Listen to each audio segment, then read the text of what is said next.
Alhamdulillah wassalatu wassalam ala Rasulillah wa ba'd. Video ini ditujukan kepada bapak-bapak, ibu-ibu, para orang tua santri, para donatur santri, calon orang tua santri. Tak lupa juga kepada para sahabat, guru, para ustadz dan ustadzah yang berkiprah di pesantren kita tercinta, Al-Ma'had di Islamic Leadership Training College.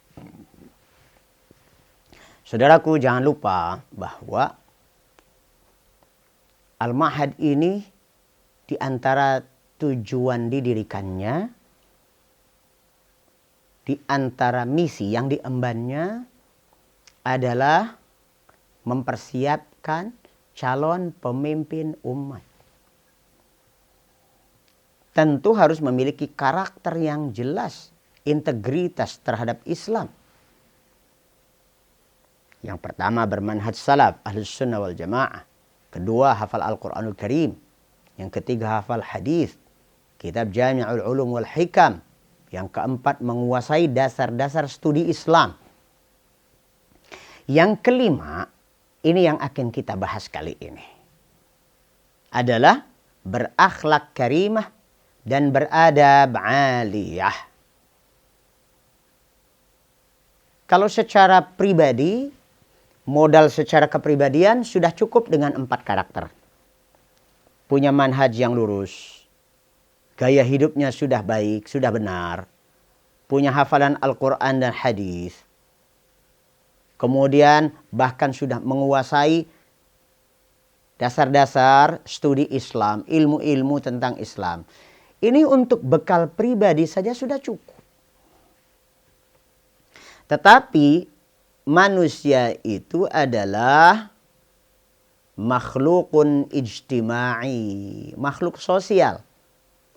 Ciptaan Allah yang bergaul. Tidak ada manusia yang bisa hidup sendiri. Laki-laki tidak bisa hidup tanpa wanita, wanita tidak bisa hidup tanpa laki-laki. Seorang ayah dan ibu tidak nyaman hidupnya tanpa anak. Anak ditinggal orang tuanya juga tak nyaman. Sudah begitu dia juga punya harta dan punya hubungan antar manusia. Maka diperlukan akhlak yang mulia.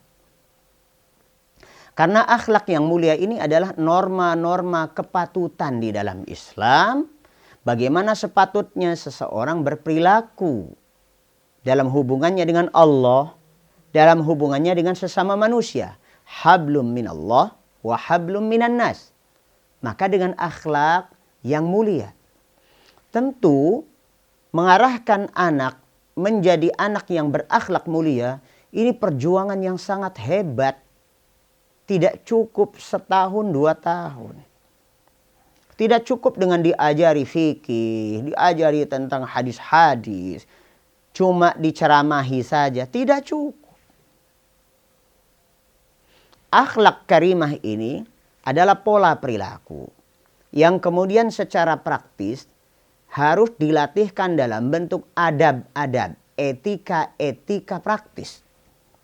Bagaimana adab makan, bagaimana adab tidur, bagaimana adab baca Al-Quran, adab bicara dengan orang tua, adab bicara dengan guru, adab dalam bergaul dengan sesama jenis, adab dalam memperlakukan atau menyikapi jenis yang lain, laki-laki kepada perempuan, perempuan kepada laki-laki. Ini semua adalah akhlak karimah dan adab yang tinggi. Kalau di luar Al-Ma'had ada istilah pelajaran budi pekerti.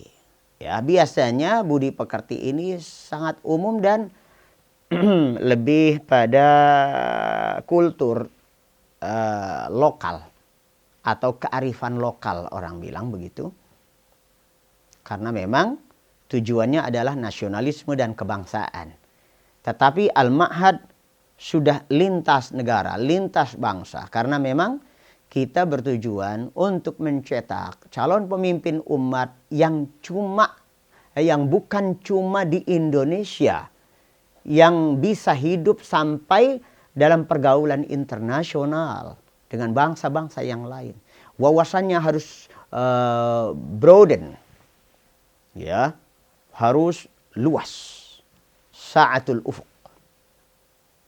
Maka harus memiliki pola akhlak karimah dan adab etika yang baik dalam menyikapi semua jenis bangsa, yaitu dengan cakupan akhlak karimah dan adab yang mulia di dalam Islam.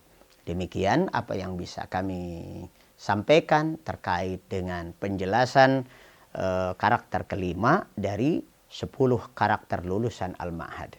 Kita akan sambung kembali pada episode berikutnya dengan penjelasan tentang karakter keenam, memiliki himmah, ubudiyah, dan dakwah yang tinggi.